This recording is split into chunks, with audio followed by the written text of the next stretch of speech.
ये हजरत मूसा पैगंबर हैं, सब लोग आपको नहीं मानते। ये ईसा पैगंबर हैं, सब लोग ईसा पैगंबर को नहीं मानते हैं। ये हजरत उज़ैर अलैहिस्सलाम हैं, सब लोग आपको नहीं मानते हैं। कुछ लोग आपकी बुराई बयान करते हैं।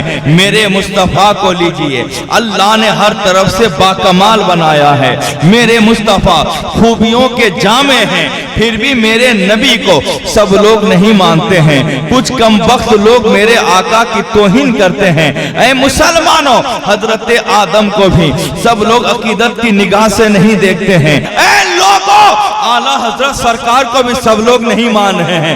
मुफ्ती आजम हिंद को सब लोग नहीं मान रहे हैं। ताजुश शरिया को भी सब लोग नहीं मान रहे हैं। तो ऐ लोगों, पता क्या चला, मालूम क्या हुआ? सब लोग का मानना जरूरी नहीं, हक का आया होना ये